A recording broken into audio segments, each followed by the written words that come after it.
শংকৰ গুৰু হৰি ৰাম ৰাম ৰাম ৰাম কৃষ্ণ হৰি ভক্তি দান দিয়া জগতক তাৰিলা সংসাৰ সিন্ধু হেনয় কৃপালু শংকৰ বিনাই নাই নাই আন বন্ধু ৰাম নাই নাই আন বন্ধু কৃষ্ণ। মহাপুৰুষ মাধৱদেৱ জন্মস্থান উন্নয়ন ক্ষেত্ৰৰ উদ্যোগত লেটেকু পুখুৰী আৰু ৰঙাজান দুইখন থানৰ আতিথ্যত দুদিনীয়াকৈ আয়োজন কৰা মহাপুৰুষ মাধৱদেৱৰ 537 সংখ্যক আৱিৰ্ভাৱ মহোৎসৱৰ আজি দ্বিতীয় দিনৰ মুকলি সভাত সভাপতিত্ব কৰা শ্ৰীমন্ত শংকৰদেৱ সংঘৰ মহামান্য পদাধিকাৰ তথা মহাপুৰুষ শ্ৰীমন্ত শংকৰদেৱ বিশ্ববিদ্যালয়ৰ আচাৰ্য বিশিষ্ট শিক্ষাবিদ ভৱেন্দ্ৰনাথ ডেকা বাবজনা আজিৰ এই সভাখন গুৰুত্বপূৰ্ণ কেইটামান কথাৰে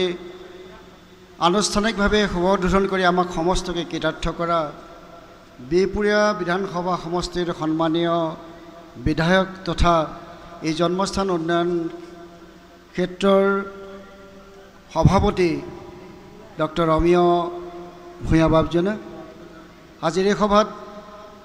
অতি কম সময়ৰ ভিতৰতে গুৰুত্বপূৰ্ণ কথাৰে নিৰ্দিষ্ট বক্তাৰ ভাষণ সামৰা আমাৰ মাজতে সমবেত হৈ থকা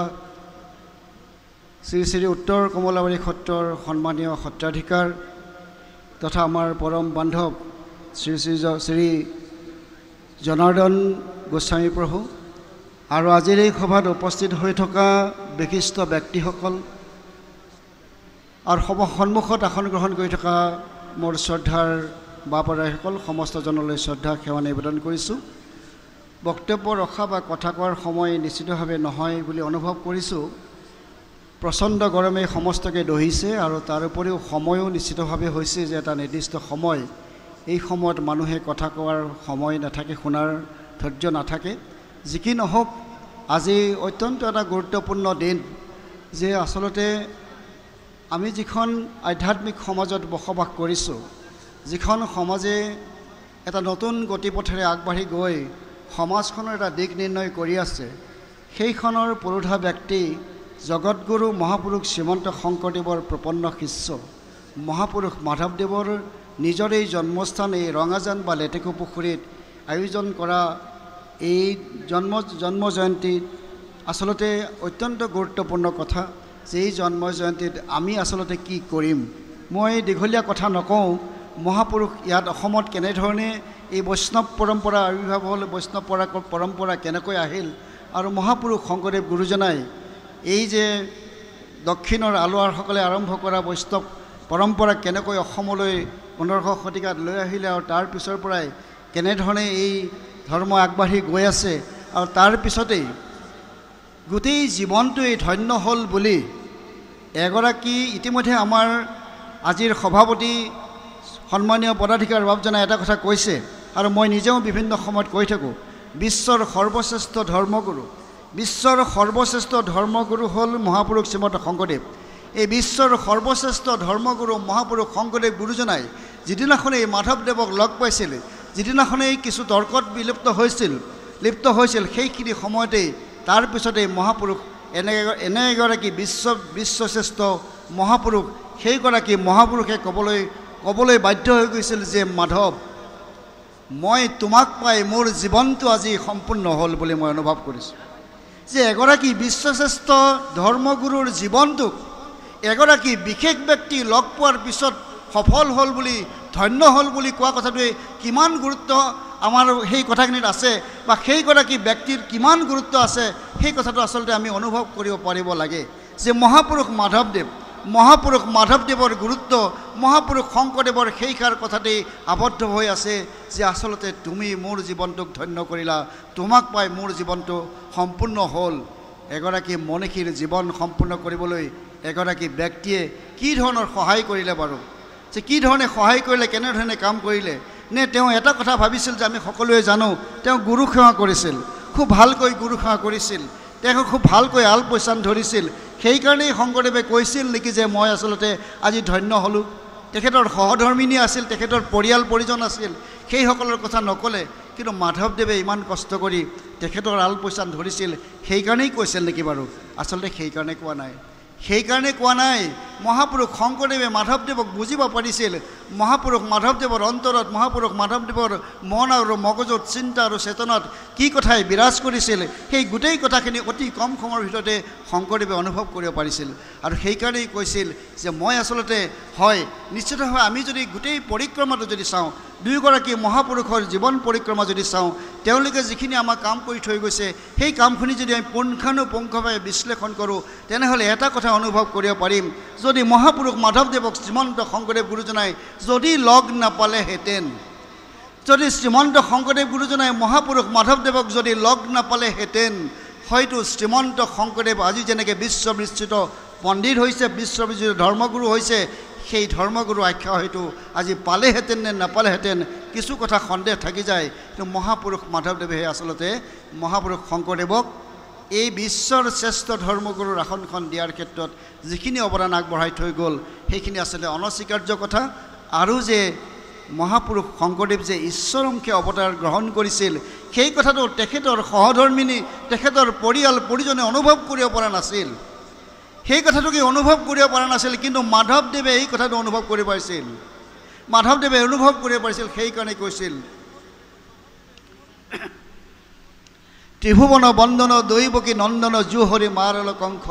জগজন তাৰণ দেৱ নাৰায়ণ শংকৰ তাকেৰি অংশ। শংকৰ কাৰ অংশ হ'ল? শংকৰ যে ঈশ্বৰ অংশে অৱতাৰ হৈছে, সেই কথাটো একমাত্ৰ মহাপুৰুষ মাধৱদেৱ গুৰুজনাই সমস্তকে কৈছে।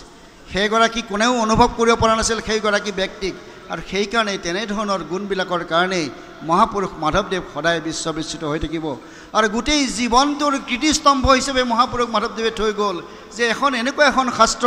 যিখন শাস্ত্ৰ পৃথিৱীৰ এনেকুৱা কোনো ধৰ্মশাস্ত্ৰ নাই।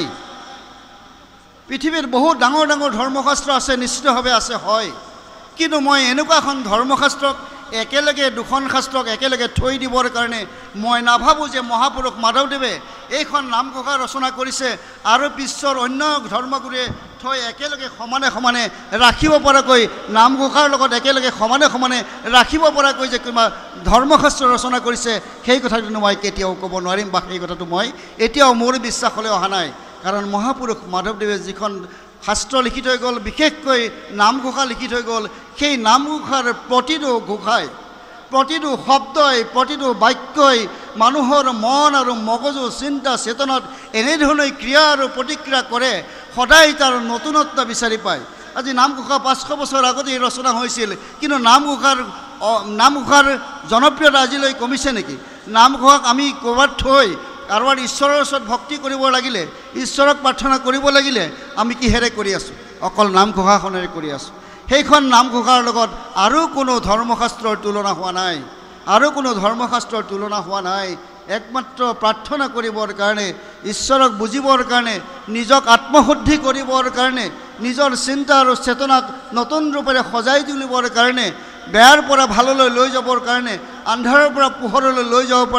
লৈ যাবৰ কাৰণে মহাপুৰুষ মাধৱদেৱে যিখন শাস্ত্ৰ লিখি থৈ গ'ল, সেই শাস্ত্ৰখন সদায় অতুলনীয়, সদায় অনবদ্য আৰু সদায় শীৰ্ষতেই থাকিব, এয়া মোৰ বিশ্বাস। এই শ্ৰদ্ধাৰ বাপকলাসকল, আজি আমি যে মহাপুৰুষ মাধৱদেৱৰ জন্ম জয়ন্তী পাতিছোঁ, 537 সংখ্যক জন্ম জয়ন্তী পাতিছোঁ, ইয়াৰ আগতে পাতি আহিছোঁ। আজি এতিয়া যোৱাকালিৰে পৰা অসমৰ বিভিন্ন প্ৰান্তত, অসম তথা ভাৰতবৰ্ষৰ বিভিন্ন প্ৰান্তত মহাপুৰুষ মাধৱদেৱৰ জন্ম জয়ন্তী পাতি আছে। মই ভাবিছোঁ কিয় পাতিব লাগে? মহাপুৰুষ মাধৱদেৱৰ জন্ম জয়ন্তী কিয় পাতিব লাগে? নাপাতিলে আমাৰ কি হ'লহেঁতেন? মই গুৱাহাটীৰ পৰা ইয়ালৈ আহিছোঁ, ৰঙিয়াৰ পৰা পদাধিকাৰ ইয়ালৈ আহিছে, আৰু বিভিন্ন প্ৰান্তৰ পৰা লোক কিমান কষ্ট কৰি ইয়ালৈ আহিছে মহাপুৰুষ মাধৱদেৱৰ জন্মস্থান, জন্ম কথা শুনিবৰ কাৰণে। আমি যদি নকৰিলোহেঁতেন, কোনে আমাক অভিশাপ দিলেহেঁতেন? কোনে আমাক দায়গ্ৰস্ত কৰিলেহেঁতেন যে মহাপুৰুষ মাধৱদেৱৰ জন্মোৎসৱ নাপাতিলে আচলতে আমি সেইকাৰণে কথা নহয় আমাক কোনোবাই দায়গ্ৰস্ত কৰিব কিবা কৰিব এই কথা নহয় আমি আচলতে এই যে মহাপুৰুষৰ জন্ম জয়ন্তী পাতিছোঁ মহাপুৰুষৰ যে জীৱন চৰ্চা কৰিছোঁ গোটেই জীৱনটো চৰ্চা কৰিছোঁ ইয়াৰ বিভিন্ন কথা হয়তো আছে আৰু বহু কথাই থাকিল যে আমি ৰাতিপুৱাৰ পৰা যদি গোটেই দিনটো তিনিদিনীয়াকৈ যদি চাৰিদিনীয়াকৈ যদি কথাই পাতি থাকোঁ মহাপুৰুষ মাধৱদেৱৰ আমি কেতিয়াও শেষ কৰিব নোৱাৰিম এই যে তেখেতসকলৰ গুণৰাজি সেই গুণৰাজিয়ে আচলতে আমাক কেনেধৰণে প্ৰতিক্ৰিয়া কৰিছে আমাৰ চিন্তা আৰু চেতনাত কেনেধৰণে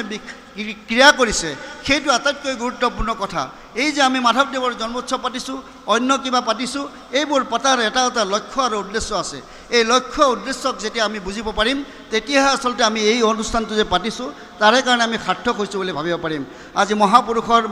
মাধৱদেৱৰ এই যে আমি কৈ আছোঁ যে গুৰু সেৱা কৰি তেখেতে ভক্তিত গদগদ হৈ এটা কাম কৰিছিল আৰু বহু কথাই কৰিছে মই বিস্তৃতভাৱে নকওঁ সময় নাই কাৰণে নকওঁ আৰু বহু কথাই কৰিছে সেইবিলাক আচলতে আমি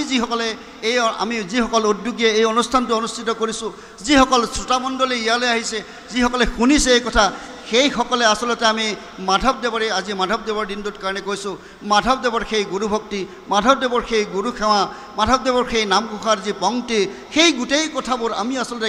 কিমানে কেনেকৈ হৃদয়ংগম কৰিবৰ কাৰণে চেষ্টা কৰিছোঁ আজি আমাৰ নিৰ্দিষ্ট বক্তাই এটা কথা কৈছে তেখেতে কৈছে আমাৰ উঠি অহা প্ৰজন্মক যুৱক যুৱতীসকলক বা আমাৰ শিশুসকলক আমি ইয়ালৈ লৈ যাব লাগে নিশ্চিতভাৱে তেখেতে উচিত কথাটো কৈছে কিন্তু তাৰ আগতে মই এটা কথা ক'ব খুজিছোঁ যে আমি আচলতে শিশুসকললৈ এই কথাখিনি লৈ যোৱাৰ আগতে আমি অভিভাৱকসকলে আমি যিসকল জ্যেষ্ঠ আমি যিসকল শ্ৰেষ্ঠ আমি কিমানে এই কথাটোক বুজিবলৈ সক্ষম হৈছোঁ আমি কিমানে অনুধাৱন কৰিবলৈ লৈছোঁ যে আমি কিমানে নিজৰ জীৱন ক্ষেত্ৰত আমি কেনেধৰণে ইয়াক পৰিচালিত হৈছোঁ বা আমি আমাৰ জীৱন ক্ষেত্ৰত কেনেধৰণে এগৰাকী তেনেধৰণৰ ব্যক্তি হৈ চলিছোঁ বা মোৰ সমাজখন মোৰ ঘৰখন মোৰ ল'ৰা ছোৱালী আমি কেনেকৈ ডাঙৰ দীঘল কৰিছোঁ মোৰ ল'ৰা ছোৱালীয়ে এনেধৰণৰ চিন্তা চৰ্চালৈ আহিব পাৰিছেনে নাই আহিছেনে নাই বা মোৰ ওচৰ চুবুৰীয়াখিনিক মই প্ৰভাৱিত কৰিব পাৰিছোঁনে নাই মোৰ সমাজখনলৈ কিবা আগবঢ়াব পাৰিছোঁনে নাই সেইটোৱে আটাইতকৈ ডাঙৰ কথা কিন্তু এটা কথা মই আপোনালোকক ক'ম যে শ্ৰীমন্ত শংকৰদেৱ সংঘ মই সকলোৱে কৰিছে মহাপুৰুষ শংকৰদেৱৰ নামত বহুত অনুষ্ঠান আছে কিন্তু শ্ৰীমন্ত শংকৰদেৱ সংঘই জন্ম লগ্নৰ পৰা 1930 চনতে যেতিয়া জন্ম হৈছিল তেতিয়াই কিন্তু প্ৰতিশ্ৰুতিবদ্ধ হৈছিল তেতিয়াই সংকল্প লৈছিল যে আমি মহাপুৰুষ শংকৰদেৱ আৰু মাধৱদেৱৰ যি আদৰ্শ নীতি ধৰ্ম যি দৰ্শন আৰু যি মানৱতাবাদ এই গোটেইখিনি শুদ্ধ আৰু সত্য ৰূপত আমি জনসাধাৰণৰ মাজত প্ৰচাৰ কৰিম আমি নিজেও তেনেকুৱা হ'ম আৰু আমি জনসাধাৰণৰ মাজত প্ৰচাৰ কৰি আমি এখন প্ৰকৃত মানুহৰ সমাজ নিৰ্মাণ কৰিম মহাপুৰুষ শংকৰদেৱ গুৰুজনাই 120 বছৰীয়া জীৱনত গোটেই জীৱনটো কিমান কষ্ট কৰিলে এই গোটেই জীৱনটো কষ্ট কৰিছিল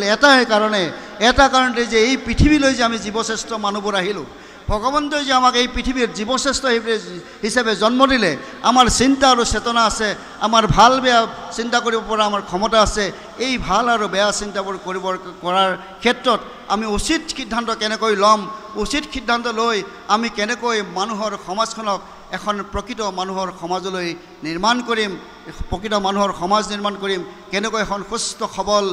মানে শান্তি ঐক্য শান্তি সংহতিৰে ভৰা এখন সমাজ নিৰ্মাণ কৰিম সেইটোকেই মহাপুৰুষ শংকৰদেৱ গুৰুজনাই 120 বছৰীয়া জীৱনকালত গোটেইটো জীৱন কিমান যে কষ্ট কৰিলে সেই গোটেই কষ্টৰ ফলটো সেইটোৱে আছিল আৰু সেয়া মহাপুৰুষ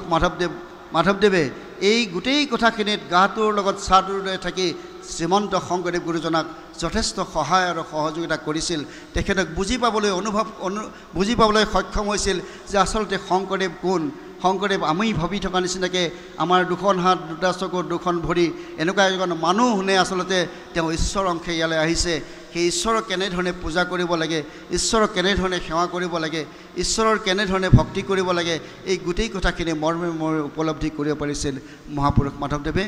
শ্ৰদ্ধাৰ বাপসকল মই আপোনালোকলৈ আজিৰ এই শুভ দিনত এই আনন্দৰ দিনত মই এটা কথাই আপোনালোকলৈ অনুৰোধ জনাম যে আচলতে আমি